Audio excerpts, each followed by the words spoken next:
Kausa kumusta na sab kamong tanan, mga igsoon o mga kaigilaan ko din na sa Dios, grasya, bendisyon sa tong langitong amahan.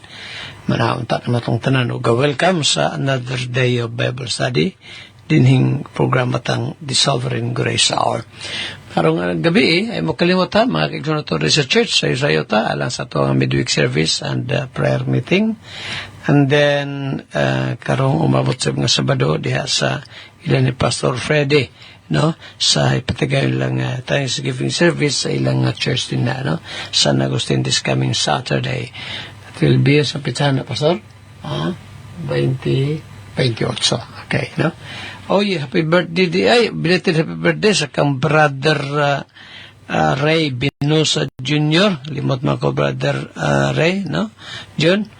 Birthday rin mo gahapon dahil pang katuigan tayo hatag kaniwas Ginoo. Ato sab nga atong pagtimbaya sa atong mga kaigsuonan dili dapita sa Lapu-Lapu City. Pastor Roy Kasipli, Pastor, musta mo din ha, ka Ma'am Anita o sa atong mga tanang mga kaigsuonan din ha, no? Labi na ni atong mga men. Kita-kita ta karong nga bulan sa Agosto alang po sa itong Bible Seminar. O salamat ay Pastor Jan, no, sa church o sa mga missions ni Odres Conor Cotabato nga nagpadala sa tabang para sa itong Region Ministry.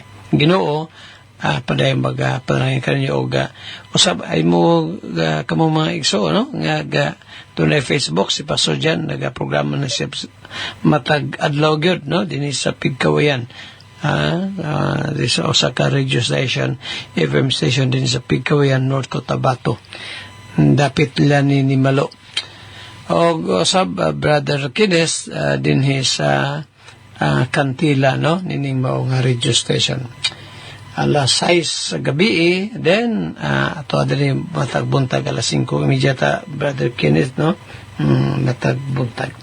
Sige, ato ta sa ato nga pagampo atong panugyan sa Ginoo ang tanang gimbuhaton karong adlaw. Pasali pa din yan ay mo kalimot ha sunod semana atong mga kaigsuonan sa atong quarterly fellowship. So doon na tayo mga amutan, no, sa atong mga cooperating churches and missions kay kasabutan man nato, no. Sige, sunod semana na ang fellowship din ha sa Labon. At the same time, ilapod nga tayo sa giving ni sa atong mission din ha, no? So atong ma-announce na next week ang pipila ka mga speakers nato nilang mao nga panagtigo. Sige, mag-pray ta. Salamat Lord, ning takna mausana sab na mo imo mga pulong sa pagtuon kauban ni Attorney Lemuel. Salamat Ginoo nga gawason kami makahimo nini. Amo day nga prayer bisan pagani Lord ang naso sa Israel this time nga Ginoo tabangan mo. O usab Lord akong pagampo nga mga panalanginan bisan pagani kang Brother Ray Binosa Jr. ang gahapon nga birthday. Padangat kanyan daghan pang makatuigan. O usab Lord akong pagampo day karong Sabado sa pag-ato na mo sa pagtambong sa Thanksgiving ni Pastor Freddy din sa San Agustin sa Maria Davao Occidental nga Lord imo kining panlanginan ilang pagpanganda usab. O usab Ginoo karong gabi sa mga midweek service and prayer meeting mag-bless ka Ginoo nini. Bless sa mga nagbalatian karon bisan pagani sa kang Rachel anak ni Brother Lingling pray kung nagapray alang sa iya Ginoo nga kayuhan. Bless man o Father God bisan pagani among makaigsunan din dapita sa Lapu-Lapu sa Mati o sa tanang mga dapit Lord nga nakay buluhaton. Salamat sa imong gugma sa imong grasya kaluoy. Father, amo ni mapagampo kanimo pagpanugyan. I-bless Ginoo bisan pa si Attorney Lemuel nga maga-expound sa iyong pulong this time. I-bless the Lord sila ni Bimboy ni Charis ilang mga plano sunahan. In Jesus' name we pray. Amen and amen. Minasta may sunay usa kawit nya tapos niya atong prayer sa pagtuon ng pulong sa Ginoo kauban ni Attorney Lemuel P. Atot. Salamat sa Ginoo mga kaigsuonan sa padayon nga paghatag niya nga ni kanato sa mga kaluoy. And by the way, ganihan no na wala to ang koneksyon tungod sa maong mga babag babag kay na shortage of power ta mga kaigsuonan. So wala na to nahimo ang pag live ining actual time no sa kuan ato ang radio program tungod kay shortage of power. Pero bisan pa man yan ang mga kaigsuonan atong i-relive ang programa ganiha sa alas 4. Salamat nining pipila ka mga kaigsuonan nga nakapahabol karon sa pagpaminaw sa tuang programa The Sovereign Grace Hour. Dini kay Sister Rachel Pueblas Sabaricos, asawa ni Brother Lindon Sabaricos diya sa Davao City. O kay Sister Rachel Maguyangos diha sa Laing Nasod nga naminaw. Sister, malipayong pagpaminaw diha o kayo kalimot sa pagampo sa Ginoo.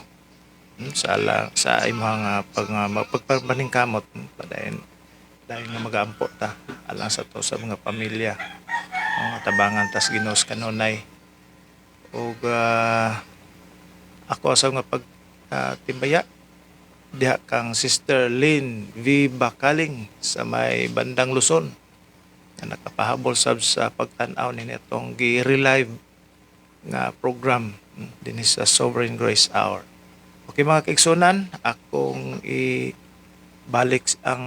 ibalik si Pastor alang sa padayon itong pagpaminaw sa programang The Sovereign Grace Hour mga kaigsuonan.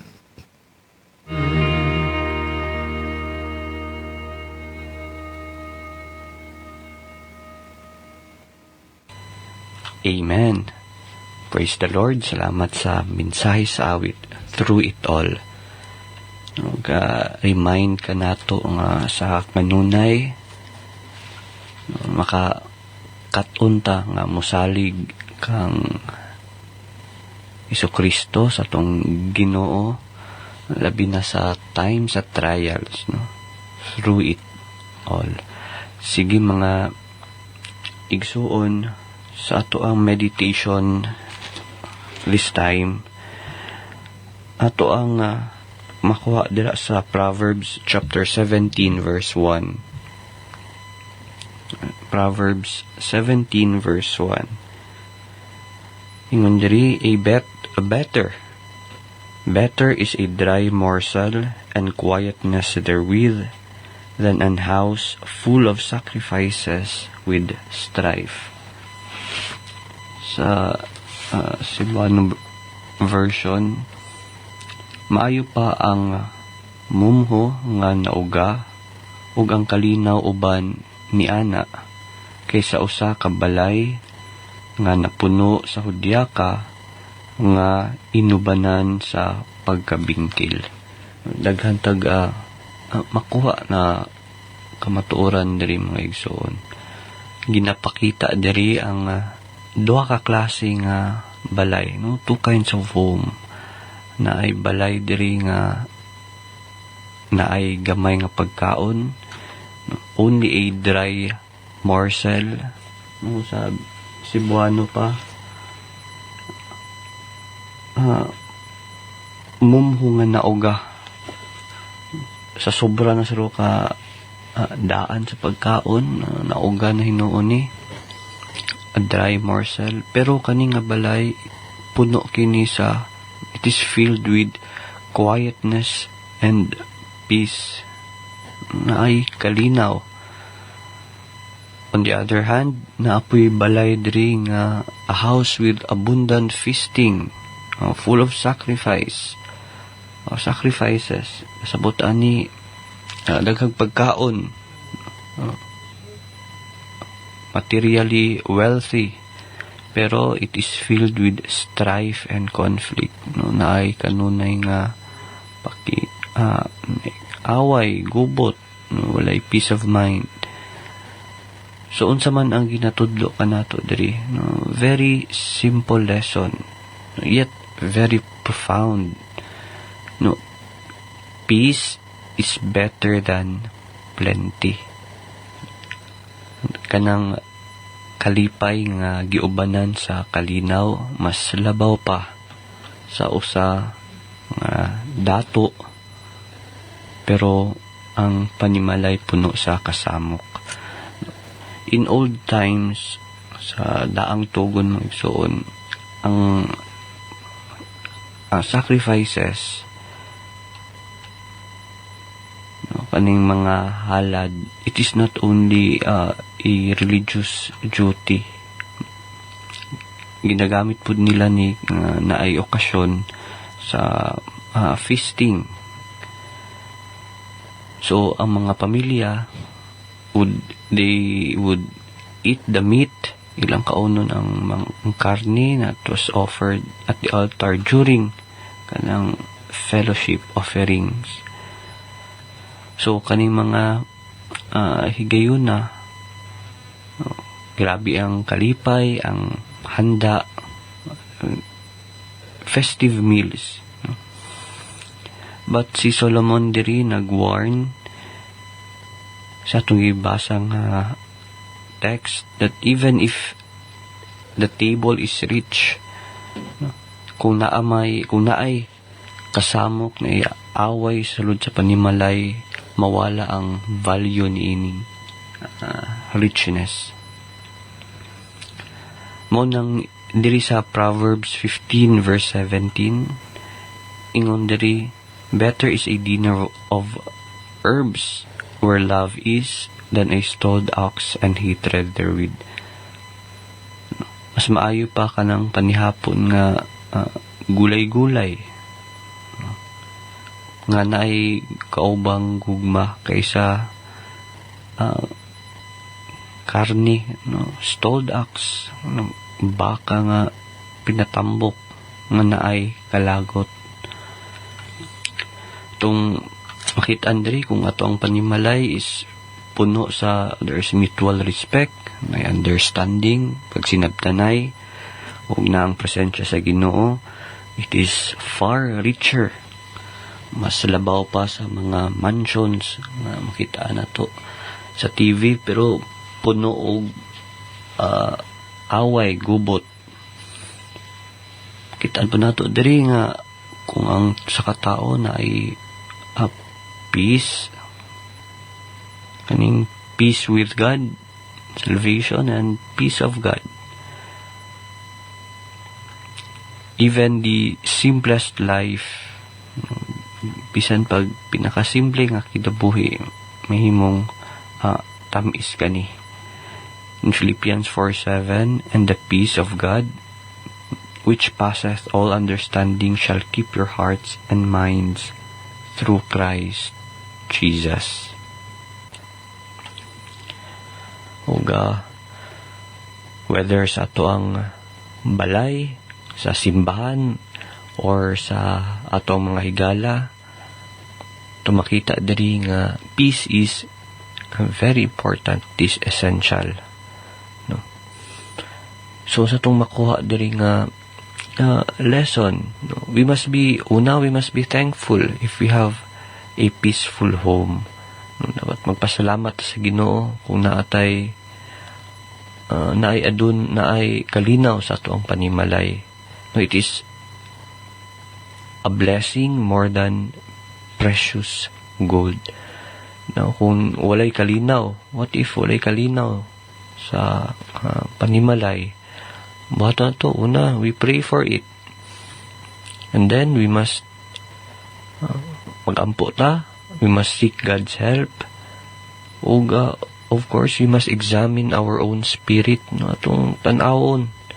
Whether we are contributing, kung kita mismo ang nagdugang sa kanang kasamok, sa conflict, or nagadungag ta sa peace. No? Diba? Sa Matthew, blessed are the peacemaker. No, atong mahinduman mga igsoon that ang kwarta makapalit kini og balay, pagkaon, even luxurious materials. Pero it is only God who can give us true peace, tinuod nga kalinaw. So lastly atong makita ng isuon nga ang kalinaw dili ato makita dira sa sa material nga butang, but it is in the presence of God. Ang Dios magapanalangin sa to ang short meditation. Sige, magapadayon kita sa ato ang pagtuon sa doktrina sa grasya, the doctrines of grace. We are on the end part of our discussion or our study on the topic, the callings of God, mga pagtawag sa Dios. No? It is very important. Kita nga estudyante sa Bible, no? We're all students because we are learning the scripture to know, baluta, to be able to distinguish the two callings of God. So, recap na to. First kind of call, tawag na to general call of God, or it is sometimes called the outward call or external call. So, kaning nga pagtawag, it is universal in scope. In other words, it includes all people in the world. Kaning klase nga pagtawag, atong makita nga it is always resisted. Pwede kini masupak sa tao o perminti jud kini ginasupak sa tao. Now, the second call is the effectual call of God, sometimes called the inward call or irresistible grace. So, kaning malampusong pagtawag sa Dios or the effectual call of God, kani trabaho sa Ginoo, purely sa Ginoo ug dili sa tao. Therefore, since it is a work of God, it is powerful, gamhanon, it is unbeatable, dili kini mabuntog, and it cannot be resisted, dili kini masalikway. Now, sa mga resulta sa kaning malampusong pagtawag sa Dios, una, maong pagtawag ang pinagi ni ining maong pagtawag ang makasasala, the sinner, makabaton og usa ka tinuoray nga tinguha sa pagduol kang Ginoong Hesukristo. It creates in the sinner a genuine willingness to come to Christ for salvation. No, unlike in the general call nga ma-resist sa tao, ang effectual call of God, no, it cannot be resisted. No, mo create og tinud-anay nga tinguha nga maduol kang Hesukristo. Usa pang epekto sa effectual call, the effectual call dramatically changes the state of the sinner, that is from death to life, from darkness to light. O garon, maigsoon na kita sa last, sa kaning ikaunom nga resulta sa malampusong pagtawag sa Dios. The effectual call of God is a call to grace and eternal glory. Kini maoy usa ka pagtawag ngadto sa grasya ug himayang walay katapusan. So ato nang na-discuss kaning 1 Thessalonians chapter 2 verse 12, and this time atong padayonon kaning atong nisigutan diri sa 1 Thessalonians chapter 5 verse 23 to 24. Ingon diri, and the very God of peace sanctify you wholly, and I pray God your whole spirit and soul and body be preserved blameless unto the coming of our Lord Jesus Christ. Unto the coming of our Lord Jesus Christ. Faithful is he that calleth you, who also will do it. So ato makitaan diri mga igsoon nga kading pagkabalaan aning sanctification dili kini ato ang effort or ato ang buhat. It is something that God Himself performs in us. Nibuhat ni sa Dios mismo sa ato ang sulod sa atong kinabuhi. Ang Dios nagapakita po diri nga ang Ginoo nagapadayon sa pagbalaan sa ato pinaagi sa iyang Holy Spirit. Kita ato diri kaning word nga holy. Dili, God is not content with partial holiness. Dili siya kontento sa kanang dili kompleto nga pagkabalaan. Ang passage diri tells us, is very clear. To sanctify you holy. O ginapakita po diri Ginoo nga ginapreserba kita sa Ginoo ang usa ka magtotoo hangtod sa katapusan. Be preserved blameless unto the coming of our Lord Jesus Christ. Ug ikatulo, ipakita po diri kaning ingon diri nga faithful is he that calleth you, who also will do it. Kaning passage, it is an anchor that God is faithful. Matinud-anon ang Dios. Kung gitawag kaniya, kung gitawag taniya, He will complete His work for us. We must remember that He is not only the author but also the finisher. Tapusod usab niya iyang mga plano. So atong makita diri sa kaning verse sa 1 Thessalonians 5:23 to 24. Kaning effectual call, ang malampusong pagtawag is not fragile nga dali lang mawala, madaot. It rests on God's faithfulness, dili sa ato ang kaugalingon. Nung nagsalig kaning malampusong pagtawag sa pagka matinud-anon sa Ginoo, dili sa ato ang kusog sa atong kalig-on. Ang susama nga Ginoo, the same God nga nagtawag kanato, will also sanctify us. Mao ang magbalaan, mao ang magbantay, and mao ang maghimaya kanato. So that is sa 1 Thessalonians 5:23 to 24.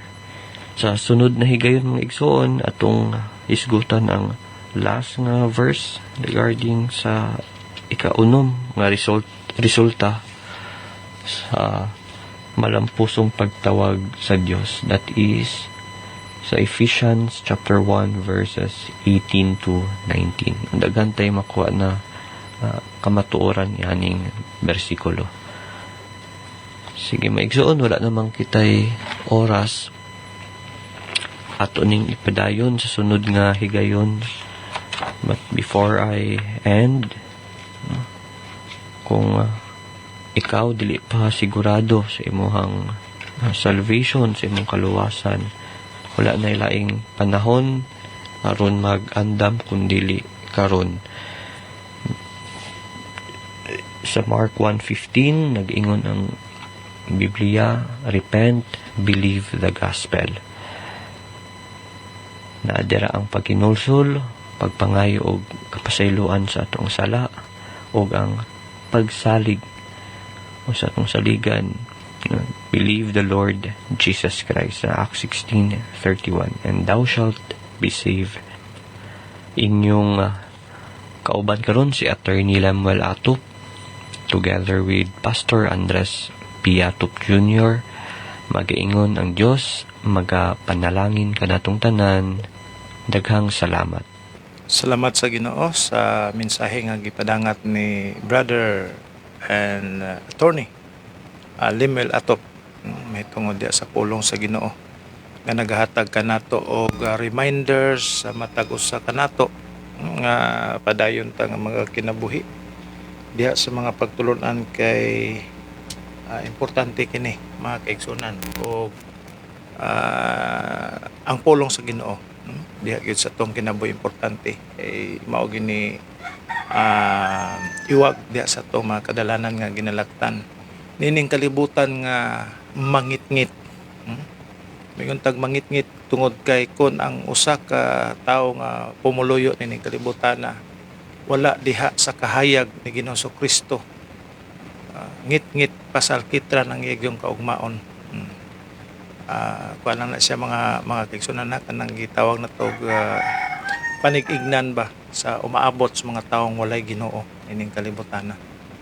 Salamat sa grasya sa Ginoo tungod kay siya nagakuha kanato gikan sa kangit-ngit o gidalatan niya diha siyang katingalahang kayag sumala sa Pedro o unang Pedro. Akong i-quote mga kaigsunan ha kining balang kasulatan before ta mo proceed sa programa. First Peter, Second Peter, okay. Chapter 2 verse 9. Okay. Dirita sa kwan. Sugdan tas 9 up to 10. But ye are chosen generation, a royal priesthood, an holy nation, a peculiar people, that ye should show forth the praises of him who hath called you out of darkness into his marvelous light. Gikuha ta niya diha sa iyang gugma, tungod sa iyang gugma, tungod sa iyang grasya, gikuha ta niya diha sa kangit-ngitan o gidala diha sa iyang katingalahang kahayag.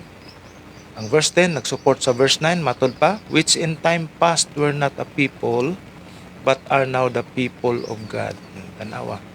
Sa unang panahon dili kita katawhan sa Ginoo, wala tas pagpangalagad sa Ginoo, walay mga Ginoo ug walay mga pagbadlong diha sa Ginoo. O ato pa nang expound nga mao mga manifestation sa balaang kasulatan, pagpadayag, pahayag. But are now, anong gigamit maning are tungod kay daghang katawhan, are now the people of God. Daghang mga katawhan, sama sa giingos Biblia nga daghang giluwas ang Ginoo, many. Dili all, but many. So moto sila mga kaigsunan. So salamat sa Ginoo nga nagpapadayon tas pagpamalantong sa pulong sa Ginoo. And akong ipahabol sa pagtimbaya si Ma'am Flor Pueblas nga nagtan-aw sab sa to ang late scheduled time nga live. Kay ganiha man gud Ma'am Flor, nag-live ko 4. And then na shortage of power, so mao to. Wala ko kabantay, nabisi ko sa kong gipang kuri-kuri, nagwara-wara. Bitaw, nalipat ko kay nakod part sa gawa sa balay. Wala ko'y monitor nga makapaminaw sa maong programa. Kay mostly manggod na time nga di ko kapaminaw sa tong live mismo ha sa akong live sa ako nga nag-live. Pero talagsa ra gyud na mostly nagapaminaw jud ko ana. And then gina-review na ko na whole day kina naman sa akong cellphone. Ma'am Flor, malipayong pagpaminaw o salamat sa padayon nga nagapagpaminaw. Ug sa mga nagapaminawan after sa tong live, kay daghan man nagatanaw ni. Okay din hikang Brother Timmy Riubal sa Barangay Kapatagan, Digos City, na nagatanaw sab sa tong live karon. Sige, akong ibalik ang panahon dinhi sa kang Pastor Atop nga side na pod kay kato kang pastor ka Brother Lemuel first portion niya sa radyo kay is gina kuan na siya no na balik first ug second portion is maura. So there is ato sa live sa Facebook or sa ato Facebook account atong i-insert si pastor. Okay mga kaigsunan, akong ihatag ang panahon kang pastor ato. Amen. Praise God. Praise the Lord. Salamat sa maong mensahe sa awit. Bayo na maison atong ipadayon ang paghisgot, pagtuon no, sa of course no, sa pulong sa Ginoo. Ditong programa nga din gahapon sa atong sermon, before sa atong sermon outline, atong meditation for today. Proverbio 14 ta nga diin agi pimduman kita ni Solomon. Unsa daw ang usa ka maayo maalamon nga asawa, no, nga iyon pa ni Solomon din ginatukod niya ang iyang panimalay. Verse 1, every wise woman buildeth her house. O atong tanaw tong kinabuhi ni Sarah sa daang tugon, no, o nya di lamang si Sarah higala daghan pa nga mga kabaynaan nga gapakita good example. Sila ni Elizabeth, si Maria, si Marta, diha po sa Roma 16 na payo sa kabayang gisigutan nila. At sa mga sulat ni Apostol Paul maison daghan pa no. Dinhi atong makita no nga unsa ka dalaygon ng usa ka babae, labi na gyud asawa siya, may pamilya, nga din iyang ginaatiman. On the other hand, na po yung mga babae maiso sa Biblia, mga asawa nga impasuban, way ayo. Ano, may ayo, pastor. Sama sa asawa ni Job. Magito'y ayo tong asawa hato.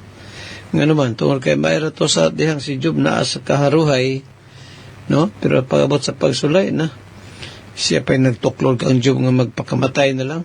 Panin mo Job, maghiko ka, pagkamatay na lang ka. Basa na to na sa Job chapter 2. Pero sa ito bag ni Job, magpasalamat at balitag maayo ang mga dawat at tugikas Ginoo. Apan sa panahon daw nga dili maayo, dili na. Ikaw mo'y usas sa mga baying buang-buang nagasulti. Sukanin noon siya. Muna sa mga asawa, ha? Dumi nga dalaygon kayo ang usa ka asawa nga pasinugtanon, no? Buotan, mapiyalan, no? Sa bana. Kita po mga bana, magtarong po, aron nga suklian po ta sa itong mga masikasawa sa mga maayong butang.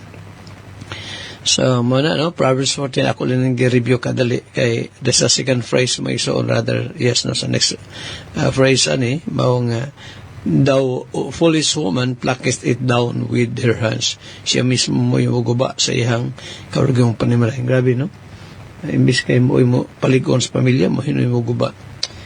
Sige, nag-isod, ito ta sa ato ang sermon outline sa human dito ta sa padayang paghisgot may tungod nining iglesia sa ato ang Ginoong Kristo. Apan sa di pa rin yan, gusto na akong emphasize nga kining pagtuon na itong doktrina, no? Usan ni ka maayong butang kita mga, labi na kita mga Sovereign Grace Landmark Baptist people, na we must know our doctrines. Kay dili mayo sa usa ka magtotoo sa usa ka membro, labi na sa pastor nga wala tayo ibang kaagan sa mga pagtulunan nga gibilin ni Christ, no? Dapat doctrinally sound ta. Kaya itong doctrinally sound, kaya ba antigo yung sa unsa ang saktong doktrina. Pero secondary na lang na higala. Ang sada una gyud pastor. Ang pinakauna gyud mao nga dili ni yung pinakauna kung dili requirement gyud ni sa tao nga kinahanglan siya na born again. Kaya bisan paghabalo ko sa katao sa kadabang mga pagturunan sa Biblia sama sa mga parisyo sa una, batid ba ito sila sa si Nicodemo lang batid ito sa balaod. Hawal ka ito sa balaod si Nicodemo, pero wala kasi nati og regeneration sa dihang nagkahimamatay sa itong Ginoo. But I believe later on naluwas sa ito si Nicodemo, no? Sa akong punto maisuon, first and foremost, sa usa ka tao kahalan nasinati niya ang regeneration o kinipang pagka-born again. Kaya tingalig kita kiskotes ng programa maisuon ha, mga kakilang ko sa Ginoo. Unya, ikaw dahil sig pamina, pakakasiguro sa imong kaluwasan. Unang-una gyud sa tanan, no? Kung wa pa rin ba akong kaluwasan, bangayo agyo na sa Ginoo. Maghinusul ka sa imong mga sala. Unya, saligan mo si Kristo nga, bugtong manluluwas, bugtong Ginoo sa imong kinabuhi manluluwas. Siya ra gyud ang makaluwas kanimo higala. Nya pasaw sa ilahanan mo sa taong naluwas. Sa ilahanan, si nalbag ingon ni Christ, may ilahanin mo ang kahoy pinagi sa bunga. Matthew Kapitulo 7, sige daw, sa di pa tamato sa itong sermon outline.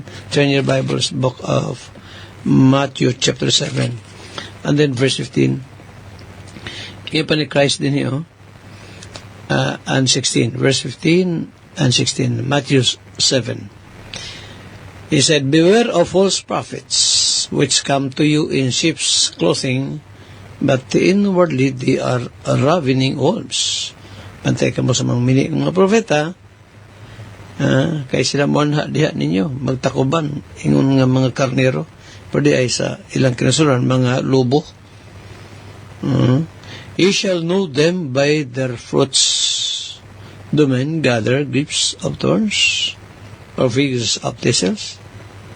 Ay soon, there is a versikulo 16, ipakita din hino nga, may ilan doon mo ang bunga sa ang kahoy, may ilan mo sa kahoy, verse 7 o verse 17. So, ang punto rin, nga, ang taong tiuray nga naluwas, doon nagyoy mahimong bunga sa iyong kinabuhi. O ang unang bungang makita sa kinabuhi sa taong born again sa Ginoo, giluwas sa Dios, mao ang iyang change life. Ako ning balik-balikon magsun ha, kinabuhing may kausaban. May kahadlok sa Dios, may pagtahod siyang pulong. Magyun na ang unang mahitabo sa tao nga giluwas Ginoo. Secondary na lang ng doktrina magsuon. Later on siya, sa mag-grow siya spiritually, makakabalo na sa doktrina. Later on kung i-reveal kanya sa Ginoo. Pero una yun is naagyoy kausaban ang life. May kahadlok sino. Atong tanong sa Bible ha. Atong tanong sa balaang kasulatan kay mapresyo ba ito? Maayor ba ito sila kasi doktrina? May kato sa batid to sa balaod ba?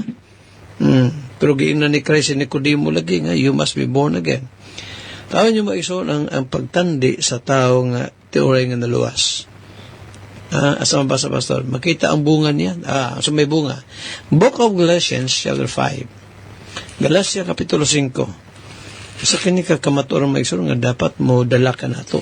Sa pamalandong, pag muni-muni ba, pag-meditate, kung teori bagyutang naluwas, kaya naghakong nga hibuan maisuro, mga tao,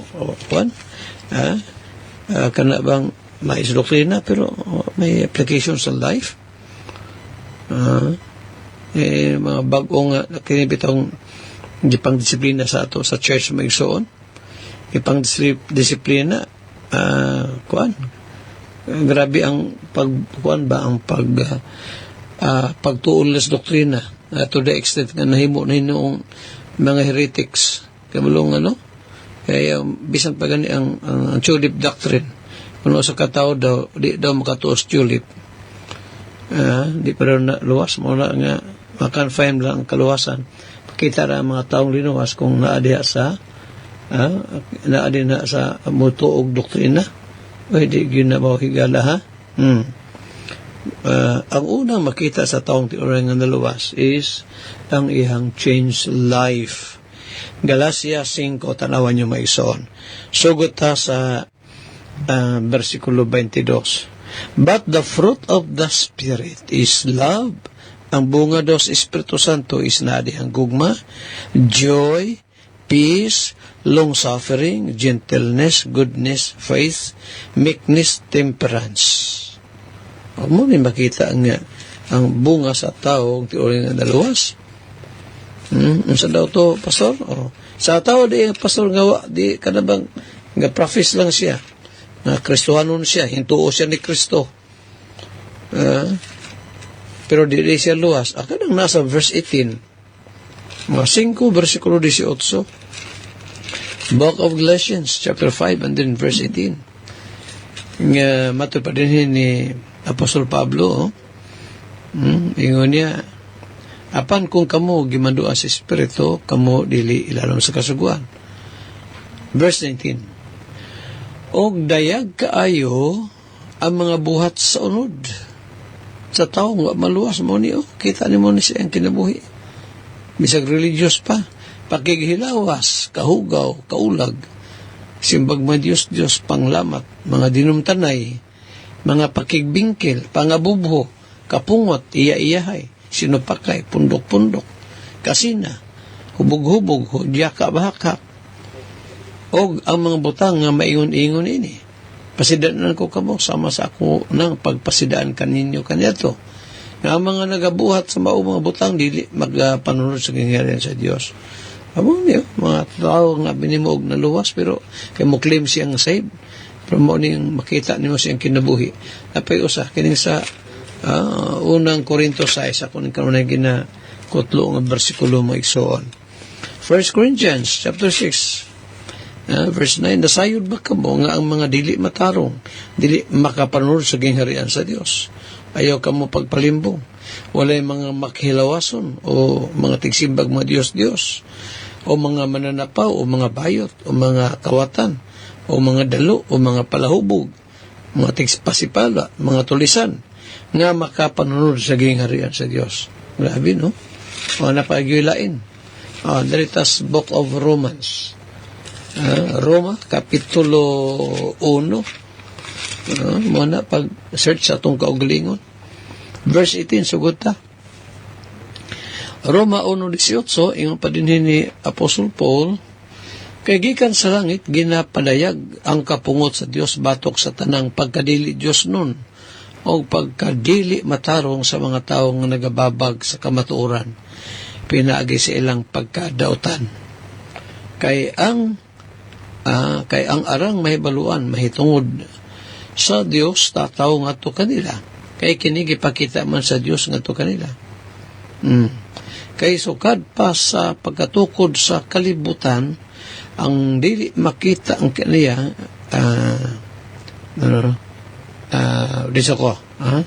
dito ko maigsoon rin sa verse 28. Kaya dali gikan sa verse 18, ito na sa verse 26, 25, ito ang pagsimbag mga Diyos sana, no? Dito ta sa verse 28. Iyon din. O kaya na nagdumili man sila sa pag-ila kaniya ingon nga Dios, sila gitugyan sa Dios nga tos pagpanghuna-huna nga dautan o sa paggawi nga dili angay, kanabang pagkinabuhi ba nga dili angay. Sila napuno sa tanang matang sa pagkadili matarong. Bisa pag-religious, pagkadautan, kadalo, panghimaraot, sila puno sa kasina, pagbuno, pakiglalis, lansis, kangilad, sila mga tabian, malibakon, madumtanon sa Dios, mapasipalahon, mapahitason, hambugiron, andakan, tigbog nagdaotan, masupilon sa mga ginikanan, so kay manukol ginikanan, hungog, walay paglaban sa pulong, walay kasing-kasing mabangis. Ini sila, bisan ilan ang nasayran ang pagbuot sa Dios, nga ang mga ang magabuhat sa maong mga butang, takos kamatayon. Dili lamang kay nagabuhat nini, kundili giuyunan usab nila ang mga tao nga nagabuhat nini. So yun na maigsoon, kita na to diri kung unsa ang teoray nga mga taong nakasinatig kaluwasan, na sila'y desire sa pagkinabuhi nga balaan, tao nga dunay kausaban ang kinabuhi. Pero mayroon sa doktrina apan di makita ang regenerated life, ay hindi na tinuray nga luwas maigsoon. Bisan pagtuon nagtulip. Sige, ito ta sa Dapat ay oras, pa? Atong sermon outline ba isoon? Before ta mo, padayon sa tinibang mahitungod sa doktrinang gibilin sa itong Yesus Kristo, no? Gadayon guys, ko ta mahitungod ng gahapon ni inibang pagturunan mahito sa pagka-Diyos sa Diyos. Now, dili sa taas atong sermon outline. Atong nahibaluan, no? Nga, dili si Daniel, topic din na to, the Savior of Babylon's wise men. O dito si Daniel na imong instrumentos Ginoo, arong ang mga wise men sa Babylonia dili mapatay ni King Nebuchadnezzar. Apil sila si Daniel o mga kabanan ng mga Hebrewanon, mga Batanon. So, ang problema, atong kita din ang solusyon nila, no? Nga diin si Daniel, may soon, naghimo siya mga maayong gibuhaton na, giduol niya ang kapitan sa hari. Ikaduha, nagpakidabang siya sa mga kaubanan ng mga Hebrewanon. May siya council, no? Panambago. And then, nangaliyo po sila sa Ginoo mo, gining kanindot ani. Sa problema higala na they asked God's guidance and help. Muna as a result of that, sinimo resulta, ang damgo gipadayag kanila. The dream was revealed to Daniel. That's in the book of Daniel, or rather, Daniel chapter 2, and then verse 19. Gipadayag sa Ginoo nga to kan Daniel ang maong damgo sa hari. Okay? O niini mo isuon, kaysa ipasalamatan ni David, rather ni Daniel. Ipanghambog ba niya nga nahibalo sa damgo sa hari? Wala. Gila niya nga ang Diyos mao'y nagpadayag nining na to kaniya. Di si Mander maigsoon sa psto, wa tayo laing pasalamatan sa kaluwasan nga atong nadawat, diya lang kang Christ o nga atong pagpakabalos kamaturan. Nga diin resulta na sa revelation sa Ginoo din nato. So the dream was revealed and Daniel recognized the goodness of God.